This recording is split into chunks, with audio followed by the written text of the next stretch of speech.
Hi YouTube friends.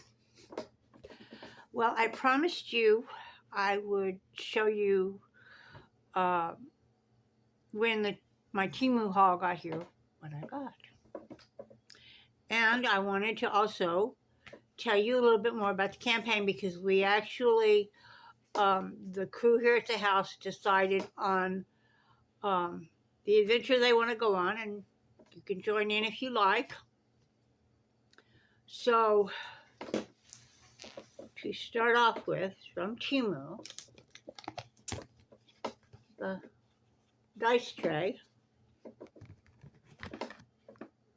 and I have a spell effects and melee distances mat. It goes from a 5 foot, 10 foot, 20 foot to 30 foot area of effect. Then I got a 15 piece dice set that's got some weird shapes of dice, and it's also got 30, 60, and 100 sided die in it, just because I wanted to have. Then this I got for my new set of DM's dice. I wanted them to have a special bag because I thought that the set of dice was really special. In fact, that was why I got the dice rolling tray, because get them out. Here we go. It's a set of metal dice.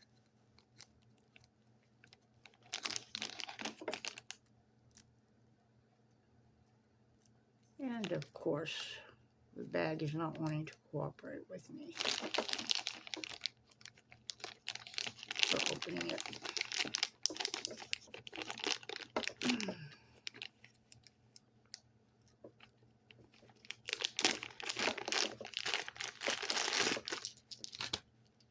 But aren't these the most beautiful? They're copper with a blue background. And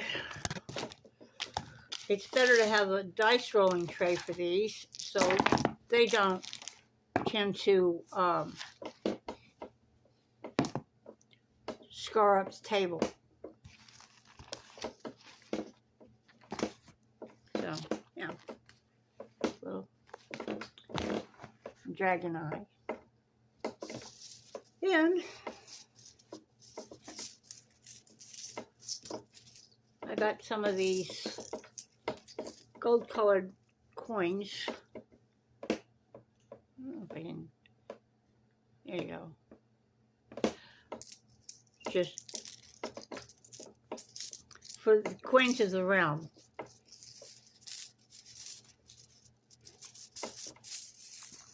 To let people see what, you know, when they see coins. Then the other thing I got, and this is for my journal that I'm going to do for my character, is I got some D&D related stickers, some alchemy stickers, and then these are different mythological creatures, and they're just really pretty. They're little. I was hoping they would be a little bit bigger so I could use them actually as miniatures of the different dragons and phoenixes. I love the phoenix.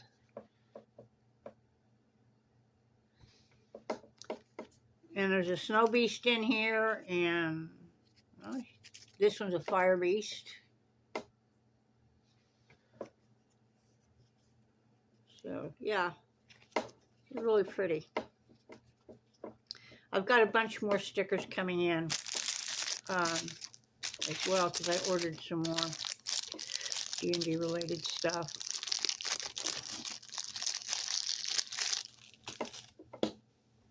Now, these two journals are my notes from the books Jane Castle wrote about Harmony and the prequel series to Harmony. So I've got 2 books full of nothing but notes, which helped me in designing the world that we're campaigning in. But we're basically exploring it. And this blank sketchbook is going to be an art journal for my character that I'm playing, whose name is Madison and has a nickname of Maddie. And this folder right here right now has everything that we're doing with the campaign so far. And I'm no kind of cartographer, mind you. So I always say that my maps look like a Gahung gnome drew them. So this is the main continent of Harmony.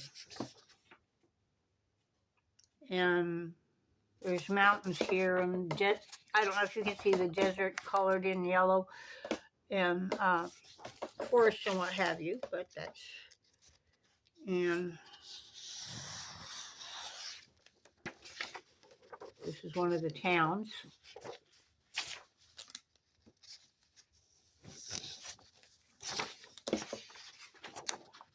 And these are some of the islands. I don't have these colored in yet, but these are the islands that are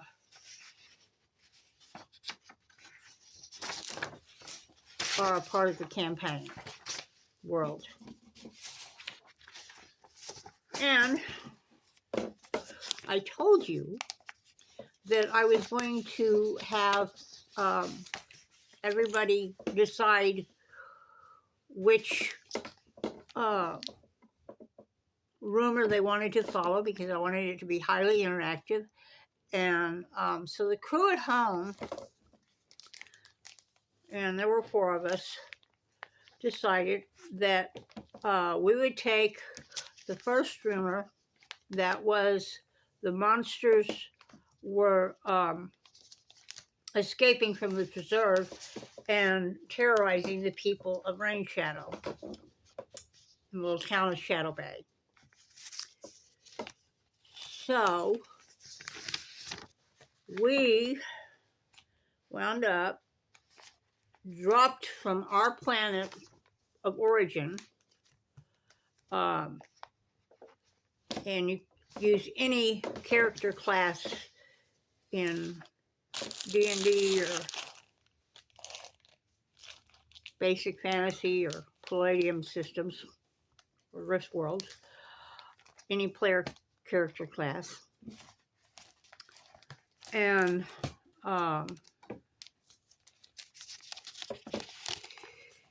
so anyway, everybody got dropped at a waypoint in the countryside out in the middle of nowhere.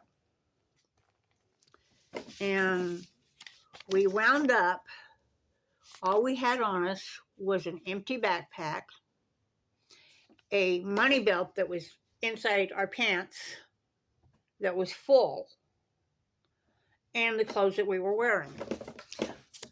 Well, at the waypoint, which is like a rest stop between towns,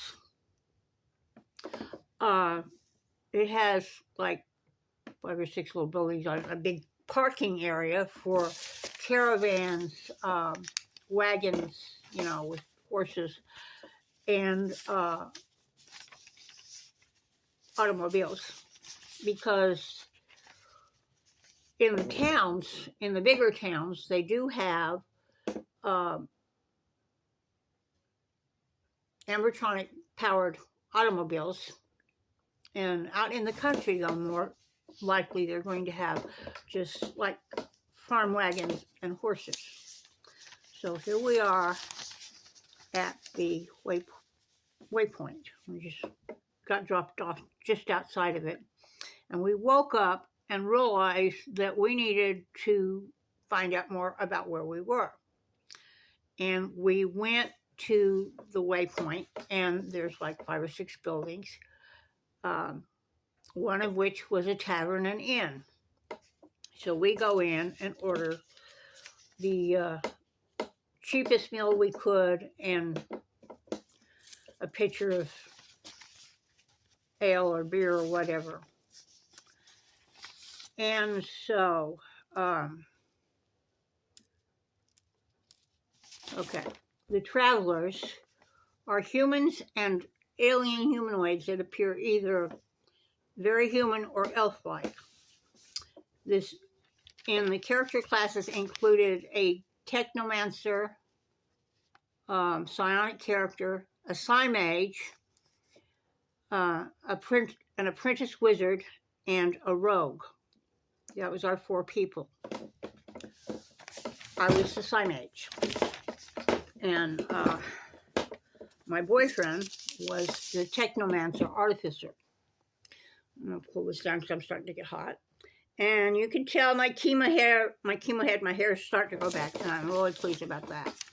I'm still having radiation treatments, so 5 days a week, and I just, after I get back from the hospital from doing that, I'm pretty shagged out. So that's why right at the moment my uploading videos to YouTube is not as regular as I would like.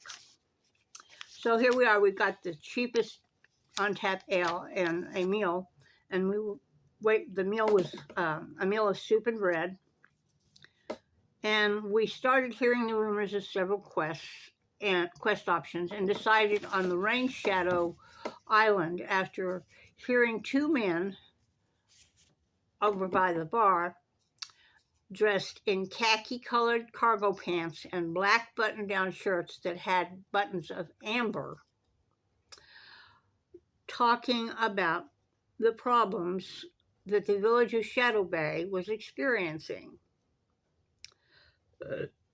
The 2 ghost hunters are here to recruit a team of adventurers for a long-term employment with Coppersmith Mining Company and the Preserve Foundation to clear out the monsters and catalog artifacts to go to the museums or secure vaults for testing in case it was like a psionic weapon or something that they thought was dangerous. So they are suggesting that the group has the talents that they might need when suddenly a series of loud booms is heard. And it's boom, boom, boom. And the next thing you know, the door bursts open. The ghost hunters turn to the door saying, "Oh shit, not again." And everybody in the tavern, and there's about 10, 20 people in there besides the 6 of us, everybody turns to the door and gets ready to fight. When the door flies off its hinges and 3 monsters appeared in the door, and they were they looked like dinosaurs, like small T-Rexes, about 6 foot tall.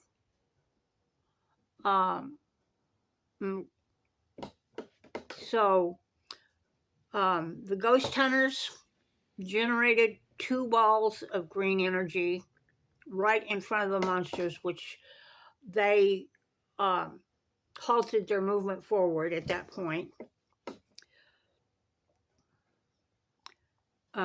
My character, Maddie, looked at them, and they had scales that reflected light like a mirror. She sent a telekinetic punch at the nearest monster, shoving it back. And At, who was a technomancer from Atlantean, had a tattoo of a sword on him, and it activated, and a light sword like what you saw in Star Wars materialized in front of him. He grabbed it and slashed at one of the monsters with it. And the owner of the tavern and a couple of the others had flamers, which were like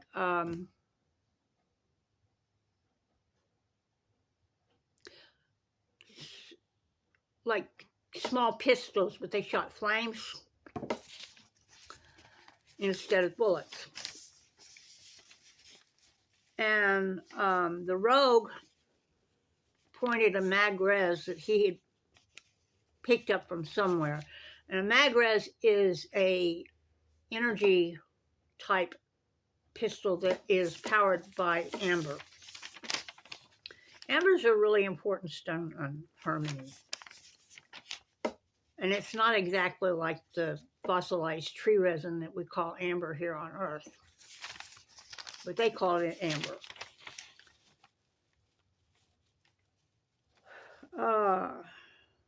Okay, so anyway, if you wanted to join the party and you're one of the 10 people that are joining into the fight, what would you do? And what character class would you be? So the battle continued for a short time. I think we decided that it had continued for about 20, 30 minutes. And finally, the monsters just decided that they had had enough and they fled. And the ghost hunters turned to us and said, "You're hired. You have exactly what we need." And they said, this isn't the first time these monsters have come barreling out of the woods.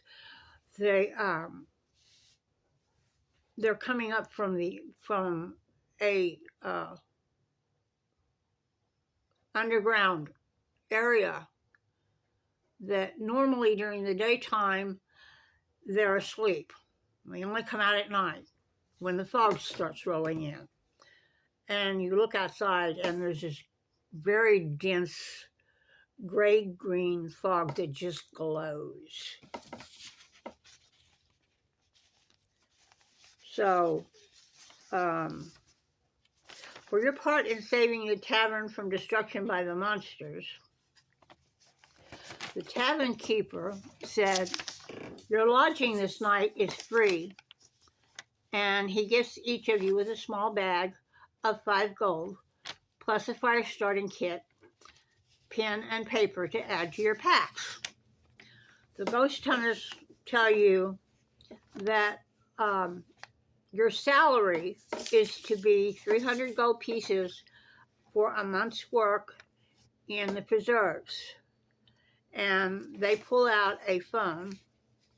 Culture shock for anybody that has not seen a cell phone. And realizing that things are powered differently here. And they call someone and quickly speak to their boss on Moon Shadow Island about what happened and how many people were hired. A float plane will be taking everybody to the Thursday harbor once they reach the nearest town. from the way station, and then it's a 2-day ferry ride to Rain Shadow Island. So it's going to take about a week altogether to get there. And the ghost hunters' names are Samuel and Norman. They explain that because of the energy levels which are out of control around Rain Shadow Island and getting much higher, the weather is too iffy to take the plane all the way out to the island, but the ferry will manage to get them there. So Maddie explained the robbery the day before and how they had lost everybody in the group had lost almost everything that they had. They just, their packs had been emptied out, but whoever had robbed them had not got to their money belts. But each of the 4 people was issued a credit card from the Coppersmith Mining Company for each member of the party to replace what was lost in the robbery. And it was for an amount up to 200 gold pieces in advance on their salary in getting outfitted. And that was where we ended the first session. And it was a lot of fun. I know I don't explain it as good as when we were playing it, but I thought, maybe you would like to hear what was going on. And we're actually going to be going into another gaming session, probably later on tonight or tomorrow if we can get everybody here. The big problem is getting everybody's schedules to where we can all get together on one day to play the game. But yeah. And so that's kind of that. And some of the time, I'm going to let my boyfriend be the DM instead of me, because I'm 71, and I may be getting a little bit forgetful about things. And so it's good to have him to take over for me sometimes. And I can just be a player and not have to keep track of everything all at once. Anyway, so that's what's going on. I will talk at you guys later. You have a really good week ahead. And when the next team gets here, I'll show you the rest of the stickers I got. Love y'all.